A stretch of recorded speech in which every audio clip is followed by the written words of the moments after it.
Thank you for that. Okay, we are on page 4 tonight. Hopefully you still have your outlines from last week. If not, I think there are some over there.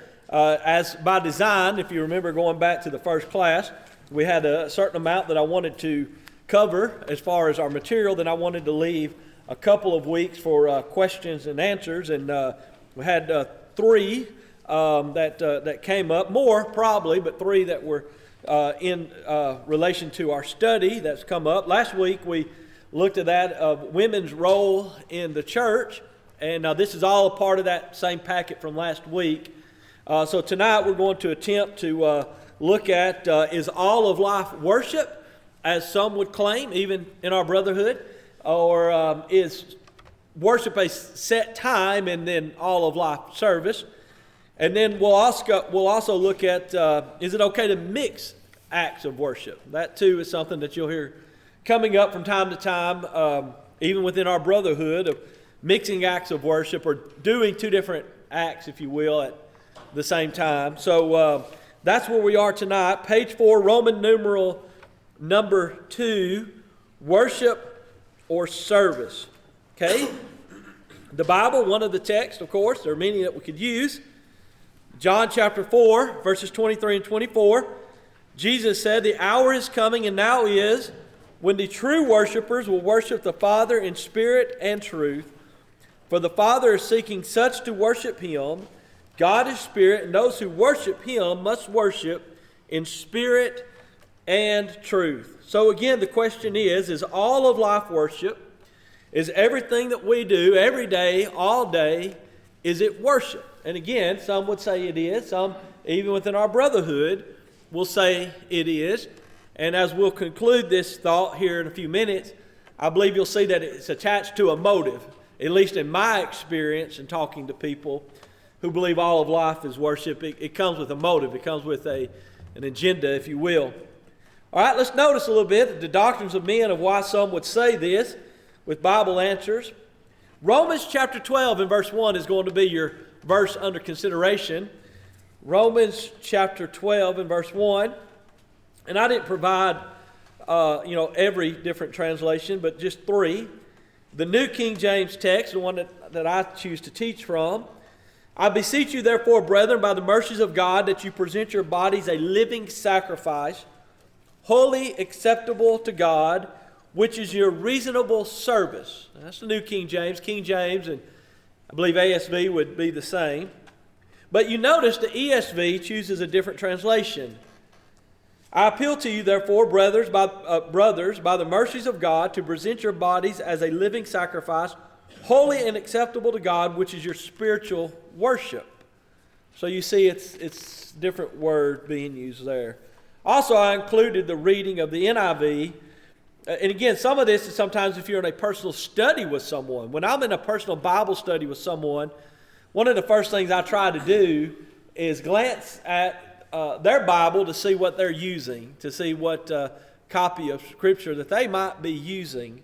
And so that might aid me and assist me in my study with someone, especially if they're new to the Bible and Bible translations. For example, if I notice that the person I'm studying with is using the ESV, and I like the ESV a lot. I have a copy of it, and I like it, and I use it often.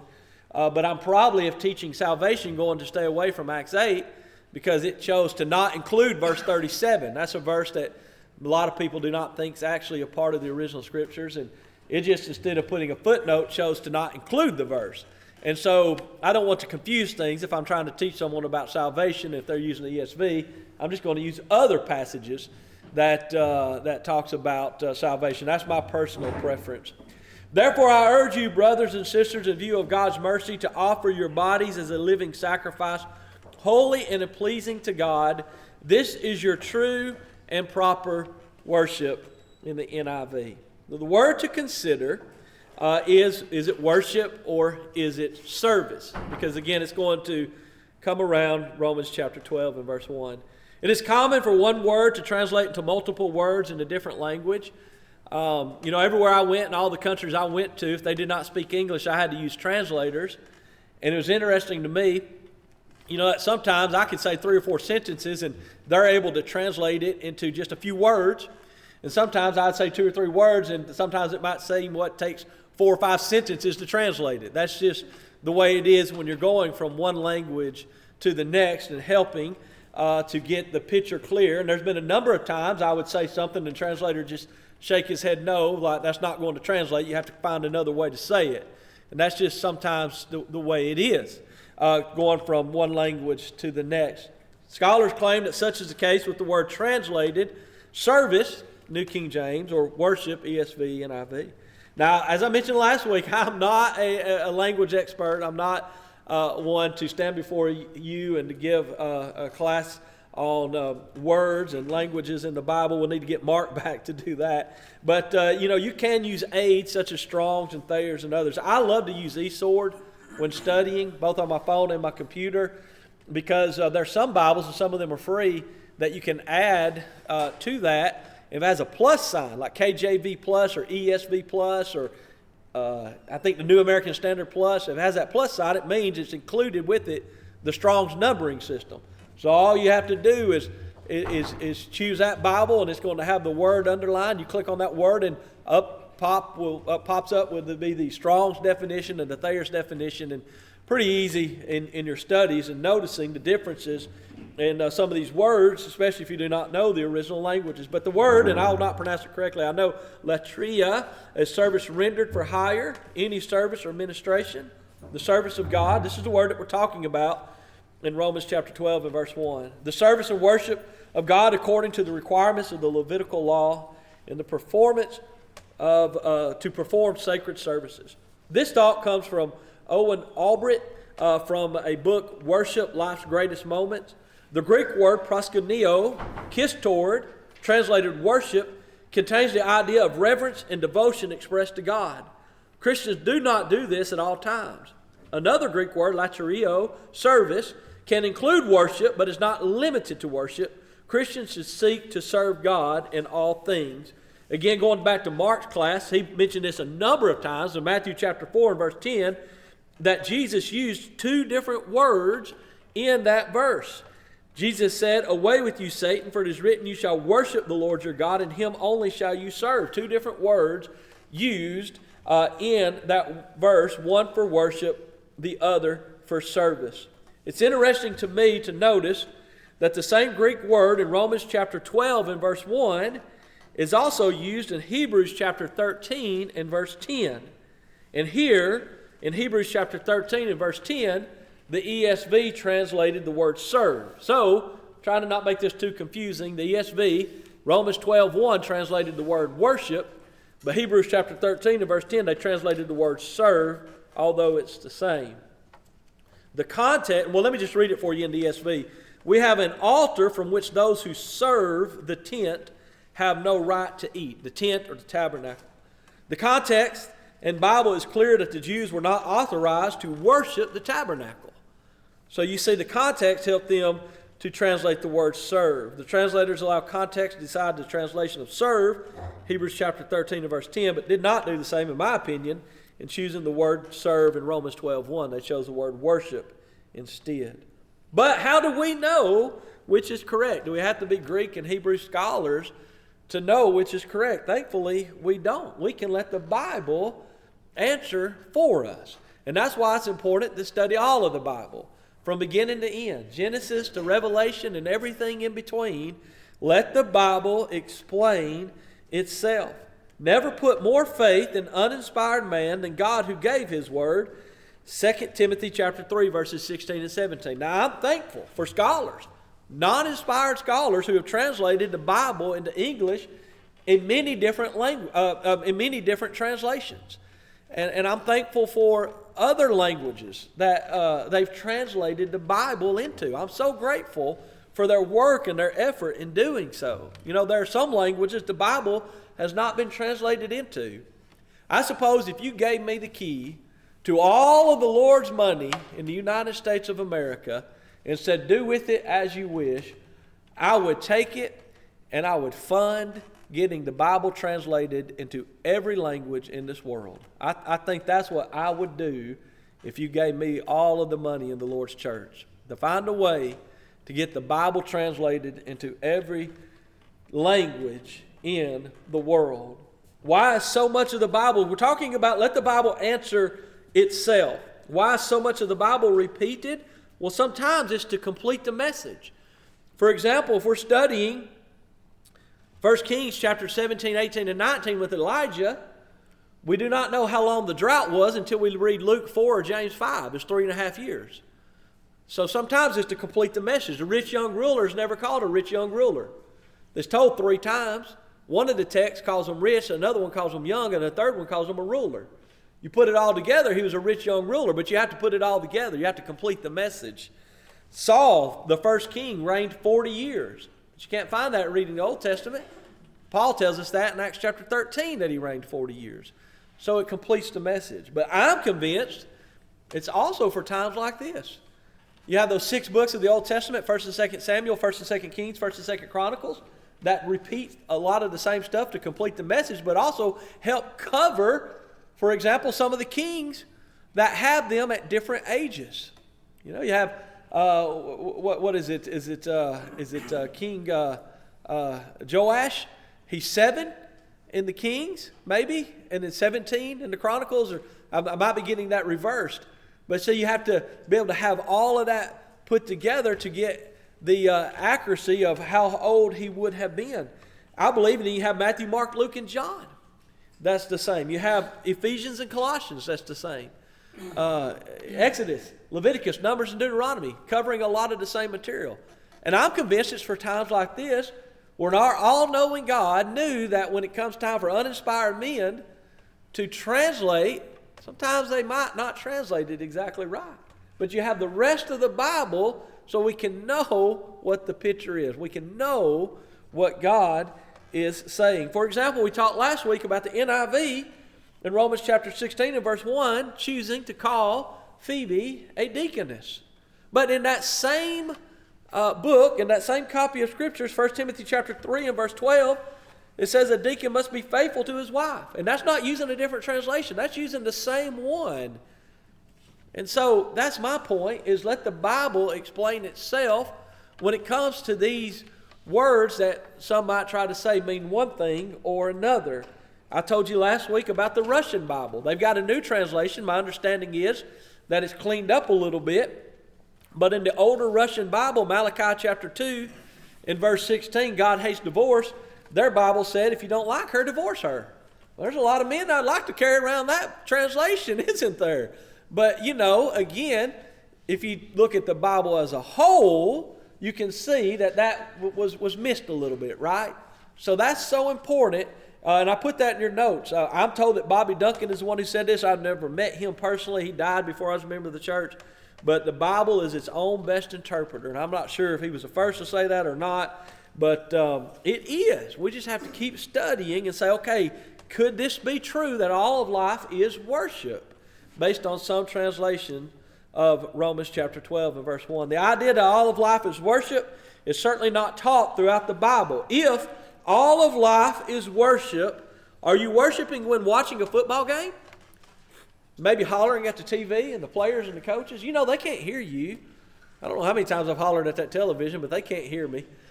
But are we worshiping when watching that television game? Are we worshiping when we're shopping? You know, I don't want to sound crude, but using the restroom? If all of life is worship, remember we're going to talk about consistency again here tonight. If all of life is worship, we have to be consistent. Blowing your horn at the driver who cut you off in traffic. My wife refuses to drive when I'm in the vehicle. She said, because you're angry at drivers like me. So she won't drive when I'm in the vehicle with her. She said, the very people you get angry with are drivers like me. And so I guess that's fair. But is that worship? Now, let's be fair. Sometimes you can be sitting in the building worshiping and worshiping correctly, worship wrong. That's true. That is true. But what I'm trying to say, and we're going to get to this, is there are people who say that, yes, those acts of watching the football game, those acts of shopping. I have a friend. He's a good friend of mine. I like the guy a lot. We're close friends. He's the position of all life is worship. And we got in a discussion down at Indian Creek Youth Camp. And And he said to me, he said, when you play a soccer game, if you're out there playing a soccer game, how you play that game is your worship. Now, to be fair, he's not talking about skill, but he was talking about your attitude in it. Now, I think we should have a good attitude in all things, wherever we are, whatever we're doing, but that's the mindset that whatever you're doing is worship. Number 7, if all of life is worship, then it contradicts what the Bible says about worship in both the Old and New Testaments. Consider the following scripture in light of worship being a continual, ongoing, every minute of everyday event. Could the patriarchs never eat the fruit of the ground? Remember Genesis 4:3, Cain was condemned for using the fruit of the ground as worship. But Genesis 2:9, all that was given for their good to eat and to use. Using it for food was not wrong. When Cain tried to use it to worship, it became wrong. 1 John chapter 3 and verse 12 that Roy talked about a few weeks ago. Let me give you an example. I like to drink Welch's grape juice. I like to have Welch's grape juice with my supper quite often. But just because that's what we use in the Lord's Supper, that doesn't mean I'm taking the Lord's Supper when I'm drinking a glass of Welch's grape juice. My grandmother used to clean the building at Dovertown, and part of her responsibility again was with the leftover to get rid of it. It's not going to last, right? And I remember as a kid, my brother and I, we enjoyed being there alone with her as she was emptying the Lord's Supper containers, and she would let us drink the juice and eat the crackers. I don't know why you'd want to eat those crackers. There's no flavor to them, but we did. We were kids. But we weren't taking the Lord's Supper. It had been used for the Lord's Supper in worship, that designated time and intent. But it wasn't at that time. We were just drinking juice and eating crackers. Abraham and Isaac went yonder to worship. Genesis chapter 22 and verse 5, he told the others, you stay here, we're going yonder to worship. It was a set-aside thing. Why the tabernacle? Why the holy place? Why the Holy of Holies? Why the priesthood? You know, if those Levites, if those Jews, if their worship was all of life, then walking to the tabernacle was worship just the same as being at the tabernacle. Why set it aside as a difference? Worship is directed towards God. We covered that back earlier in these classes. If all of life is worship, I must be in an ever-continual worship frame of mind. To me, this is one of the big parts. I must always be in that worship frame of mind. Again, whether I'm watching a ball game or shopping or hunting or whatever it might be. Furthermore, how do I know that in every moment I'm worshiping God? The Bible teaches that it is possible to worship the devil. It's possible to worship men. It's possible to worship angels. If worship is as casual as living, how do I know that my worship is being directed towards God without putting the thought and intent of worship into it? When we worship God, He is the complete focus of our attention. Doing good work for other people is directed by God, but He is not the focal point when engaged in these works. If I come to your house to rake your leaves, Levi says, I was chasing a donkey and I fell. I can't rake my leaves. Well, I might be doing a good work, a good job, a Christian service, but my focus isn't on God. My focus is helping Levi and raking his leaves. We need to make sure we understand that. The people came to Jesus and worshiped Him. I've given examples that you can find that in the book of Matthew. You remember those who came in Matthew chapter 2 and verse 2 said, where is he who has been born King of the Jews? For we have seen His star in the east and have come to worship Him. They've come to worship Him. Why did Jesus tell Martha that she chose wrong? When she said, tell Mary to help me. Mary sat down and did the good thing and listening to the words of Jesus. Jesus said, no, she's doing right. She's chose the better at this point. If all of life is worship, then there wasn't a better to choose. There was a difference in Cornelius speaking to Peter and worshiping him. Peter was coming in. Cornelius met him and fell down at his feet and worshiped him. The same with John and the angel.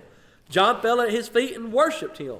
My question is, if all of life is worship, when did these conversations change from conversation to worship? They all had to be worship. But do you understand what I'm saying? I mean, as long as they were just in a conversation, they weren't being condemned. They weren't told that they were wrong. Cornelius was not wrong. John was not wrong in just talking to them. But at some point, the talk turned into worship and they were condemned for worshiping an angel and worshiping a man. You see, there is a difference. If all of life is worship, why was the church at Corinth told that there's a time for a meal, there's a separate time for the Lord's Supper.